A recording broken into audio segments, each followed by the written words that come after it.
योगिनी एकदशी निर्जला एकदशी के बाद और देवशयनी एकदशी से पहले आती है। योगिनी एकादशी व्रत कोई भी व्यक्ति कर सकता है, चाहे वह युवा हो या वृद्ध, और यह उन व्यक्तियों के लिए है जो किसी भी तरह की बीमारी या स्वास्थ्य समस्याओं से बचना चाहते हैं। यह व्रत उन लोगों के लिए विशेष रूप से महत्वपूर्ण है जो कुष्ठ रोग सहित किसी भी त्वचा संबंधी समस्या से पीड़ित हैं। यह व्रत कई अन्य एकादशी व्रतों की तरह काफी फलदायी है और सभी पिछले पापों और बुरे कर्मों को दूर करता है और अच्छा स्वास्थ्य प्रदान करता है।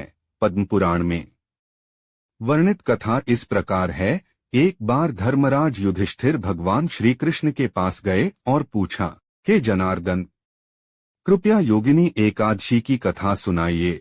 भगवान श्री कृष्ण ने उत्तर में राजा को संबोधित करते हुए कहा, हे राजन, आषाढ़ मास के कृष्ण पक्ष में आने वाली एकादशी का नाम योगिनी है। इस दिन व्रत करने से सभी पाप नष्ट हो जाते हैं और इस लोक में सुख की प्राप्ति होती है, साथ ही परलोक में मोक्ष की प्राप्ति होती है। हे राज राजेश्वर, यह एकादशी तीनों लोकों में प्रसिद्ध है और इसके व्रत से पाप नष्ट हो जाते हैं। ध्यानपूर्वक सुनिए। लकापुरी नगर में यक्षों के शासक और शिव के भक्त राजा कुबेर का शासन था। कुबेर के सेवकों में से एक हेम्माली देवता की पूजा के लिए मानसरोवर से फूल लाने के लिए जिम्मेदार था। हेम्माली का विवाह विशालाक्षी नाम की एक खूबसूरत महिला से हुआ था। एक दिन मानसरोवर से फूल इकट्ठा करने के बाद हेम्माली कामुक इच्छाओं के आगे झुक गया और अपनी पत्नी के साथ भोग विलास में लिप्त हो गया, लेकिन उसने कुबेर को फूल देने की उपेक्षा की। जैसे जैसे कुबेर की पूजा का समय नजदीक आता गया, क्रोधित होते राजा ने अपने सेवकों को आदेश दिया कि वे पता लगाएं कि हेम्माली ने अभी तक फूल क्यों नहीं चढ़ाए हैं। स्थिति का पता चलने पर सेवक कुबेर के पास वापस आए और उन्हें बताया, हे राजन, माली अभी भी अपनी पत्नी के साथ भोग विलास में मग्न है। इस खबर से क्रोधित होकर कुबेर ने हेम्माली को बुलाया। भय से कांपता हुआ हेम्माली कुबेर के सामने आया। उसकी उपस्थिति देखकर कुबेर क्रोध से भर गया और उसके होंठ कांपने लगे। उसने हेम्माली को डांटते हुए कहा, हे पापी और नीच दुष्ट, तूने देवताओं के स्वामी मेरे सबसे पूज्य देवता भगवान शिव का अनादर किया है। मैं तुझे शाप देता हूँ कि तू अपनी पत्नी से वियोग सहेगा और मृत्युलोक में पहुंचकर कोढ़ी बन जाएगा। इस प्रकार कुबेर द्वारा शापित होकर हेम्माली पृथ्वी पर गिर पड़ा और कोढ़ी बन गया। पीड़ा में भटकते हुए वह अंततः मार्कंडेय ऋषि के आश्रम में पहुंचा।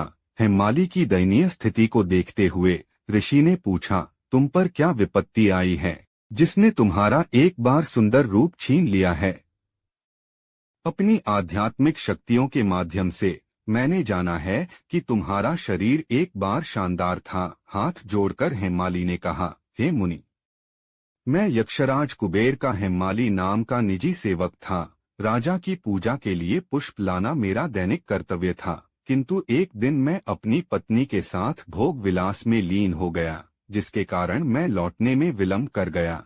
फलस्वरूप मैं दोपहर से पहले पुष्प नहीं पहुंचा सका, जिसके कारण कुबेर ने मुझे पत्नी वियोग, कोढ़ तथा मृत्युलोक पृथ्वी में कष्ट भोगने का श्राप दे दिया। इस प्रकार मैं अपनी पत्नी से वियोग, कोढ़ी तथा अपने दुखों से त्रस्त होकर कोढ़ी हो गया। मैं आपसे प्रार्थना करता हूँ कि आप मुझे अपने दुखों से मुक्ति का उपाय बताएं। जवाब में मार्कंडेय ऋषि बोले, चूंकि तुमने मुझसे सच कहा है, इसलिए मैं एक ऐसा व्रत बताता हूँ जो मोक्ष दिलाएगा। यदि तुम आषाढ़ मास के कृष्ण पक्ष में पड़ने वाली योगिनी नाम की एकादशी का व्रत श्रद्धापूर्वक करोगे तो तुम्हारे सभी पाप नष्ट हो जाएंगे और तुम स्वस्थ हो जाओगे। मार्कंडेय ऋषि के ये ज्ञानपूर्ण वचन सुनकर हेम्माली बहुत प्रसन्न हुआ और उसने तुरंत योगिनी एकादशी का व्रत करना शुरू कर दिया। इस व्रत के फलस्वरूप वह पुनः अपने पूर्व स्वरूप में आ गया और अपनी पत्नी के साथ सुखपूर्वक रहने लगा। कथा का समापन करते हुए भगवान कृष्ण ने कहा, हे राजन, योगिनी एकादशी की कथा कहने या सुनने से प्राप्त होने वाला पुण्य 88,000 ब्राह्मणों को भोजन कराने के बराबर है। इस पवित्र दिन पर उपवास करने से सभी पाप मिट जाते हैं, अंततः मोक्ष की प्राप्ति होती है और स्वर्ग प्राप्ति की पात्रता मिलती है। योगिनी एकादशी व्रत की विधियां। योगिनी एकादशी की पूजा और व्रत दशमी तिथि हिंदू कैलेंडर का 10वां दिन से शुरू होकर द्वादशी तिथि हिंदू कैलेंडर का 12वां दिन तक चलता है।